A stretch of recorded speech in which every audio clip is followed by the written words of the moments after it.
General Motors is doing something very, very sneaky. It's forcing people to pay $1,500 extra on top of the price of their car to include one-star services. Now, after 3 years, General Motors will start charging customers for this service.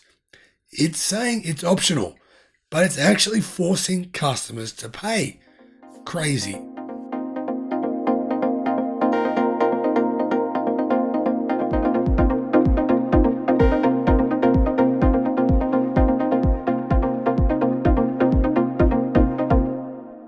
Hello, my friends. Welcome to the channel. I'm the Electric Viking. It's great to see you. Thank you for subscribing to the channel and for supporting the electric revolution. It's really, really good to have you here on board. GM has started to do something very sneaky. It's calling its $1,500 on-star plan, which I think gives you pretty much nothing, optional. But new car buyers are being forced to pay it. It's optional, but you have to pay. To me, that just doesn't make sense. Let me know if I'm missing something here. I mean, I would have thought this was an oxymoron. Optional, but you're being forced to pay. General Motors, I don't think, understands the meaning of the word optional, unless I'm missing something, clearly. The Detroit Free Press says the price of many new General Motors cars are going up more and more and more. And interestingly, I've reported on what GM has said about the Bolt and the Bolt EUV. They say, right, they're giving those electric cars at amazing prices. But I've received about 50 emails from you guys saying you can't get a Bolt or a Bolt EUV. You're calling your dealers up and you can't get one. So GM is basically false advertising these cars that they don't actually have or don't actually want to sell to you because they don't make a profit from them. Is that true? Has that happened to you? Email me, let me know. I'll add you to the list of 50 that I've already got so far. Crazy, right? Anyway, GM has been adding $1,500 onto many new vehicles to cover a new so-called connectivity package. The package is listed under options, but it's not optional at all. Not even one little bit. Since the 2nd of June, all new Buick and GMC vehicles in the US have been including 3 years of OnStar and Connected Services premium plan found on the Windows sticker under options and pricing for $1,500. But the 3-year plan is actually standard. Or rather, the $1,500 will be charged whether the customer activates OnStar and Connected Services or not. If they don't activate it, doesn't matter, they're still going to get charged. As of the 18th of July, new retail Cadillac Escalade vehicles sold in the US also include the OnStar and Connected Services plan. Chevrolet is currently finalizing its plans for OnStar remote access and connectivity options through the My Chevy app, and GM will be disclosing more details on it soon. It's interesting that this happened in conjunction with the fact that General Motors has reported the fact that their profit is down 40%, right, in the second quarter of 2022. Clearly, this is a way that Mary Barra thinks the company can make more money.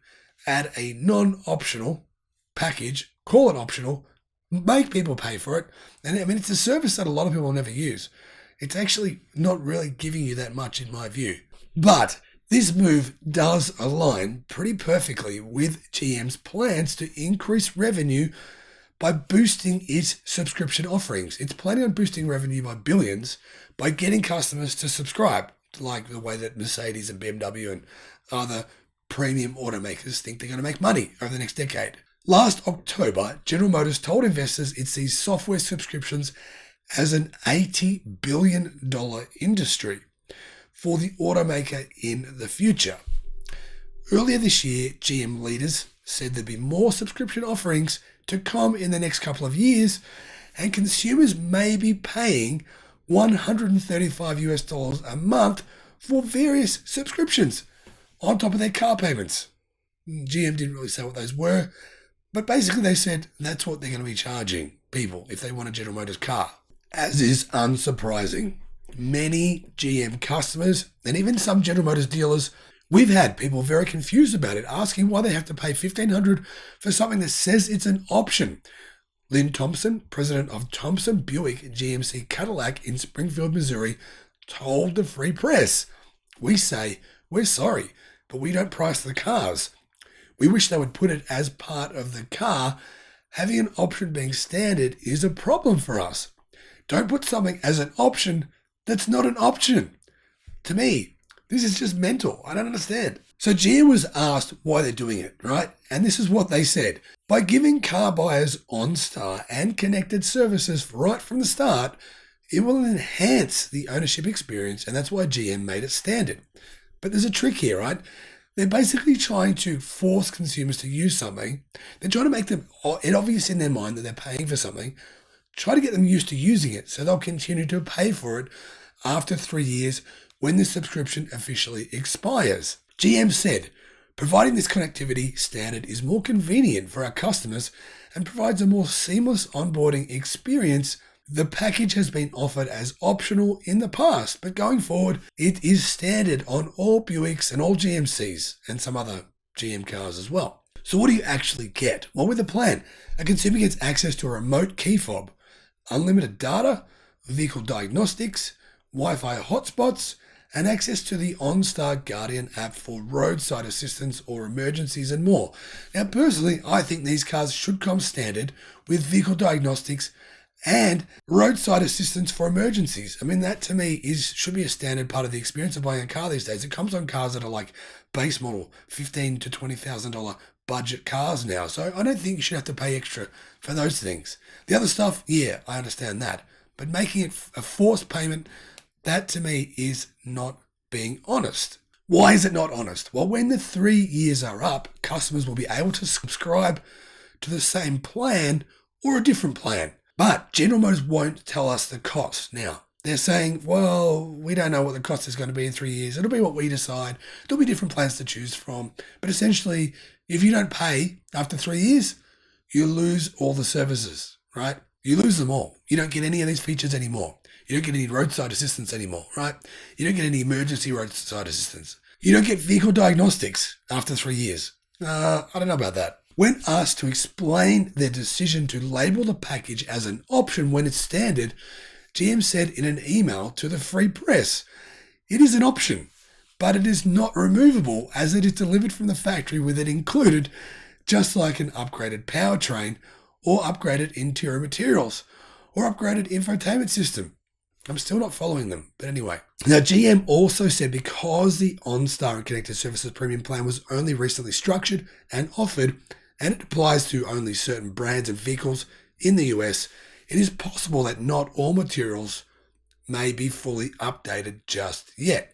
So it's possible when you get the car and you pay your $1,500 US, you might not actually get these services until GM is ready to release them to you. Now, GM keeps on saying that by giving customers these services in exchange for their money, it's going to increase their loyalty to the brand. So in other words, it's trying to get them used to GM's way of working, kind of like Apple, right? Get used to your Apple iPhone. You don't want to go anywhere else. That's what they're saying. Now, another really weird thing that General Motors said was this, right? Customers will sign and accept a terms and conditions and privacy statement so that the level of optionality to decline will always be available to the customer, right? But they said even if the customer declines to activate the services, they're still charged $1,500 US for the factory installed connectivity hardware. Now, apparently there's been lots of complaints. I'm not going to read them all to you. Like people writing into the Detroit Free Press and to other papers saying, this was my experience. I went to a dealer. They said it was an option, but I had to pay. They don't like it. Dealers aren't like it. And anyway, I'm going to save you the rigmarole of listening to all those. But let me put it this way. GM customers, they're not happy. They just think that this is confusing and misleading. This comes down to GM trying to make more revenue. But in my opinion, it's a sneaky way of doing it. GM has vowed to investors that it will boost revenue through other lines of business beyond new car sales. A self-driving taxi service at GM subsidiary Cruise is one of those businesses where GM sees adding $50 billion in revenue eventually, somewhere down the line. Cruise, of course, has not yet made a profit, and it's burning through money constantly. In fact, they've spent $5 billion so far. And I made a video about what's going on with GM's Cruise. I'll put a link in the description below if you want to check that out. As GM unveils its various software plans, it expects to make incremental revenue of $20 billion to $25 billion a year from software, with at least $6 billion of it coming from OnStar Insurance and the rest of it coming from Maps Plus. So you're going to be paying for Maps. Why would you do that? You can get Google Maps. I mean, you don't need to. OnStar and Super Cruise as well, and a range of other things. But anyway, the big point here is GM's claiming it's going to make a lot of money from giving you their own version of Google Maps. I don't really understand that. In fact, earlier this year, GM's president of North America, Steve Carlisle, told investors the automaker has 50 value-added products and services that will be rolling out over the next 36 to 48 months. He didn't say what those would be, but he said the bigger screens on electric vehicle instrument panels allow for more data-oriented software products. GM is going to try and sell you everything under the sun, basically. I'll end with GM's comments on the matter. Subscriptions are the future if you want to make $30 billion in subscriptions. GM claims this is a win-win for consumers and for General Motors, right? You part with lots of your money and GM will give you stuff and you'll be a winner, right? You'll win. People who use OnStar do like it and it's $1,500 US. Don't worry, you'll love it. Thanks for watching. Let me know in the comment section below what your thoughts are on this. And as always, have a great day. Bye-bye.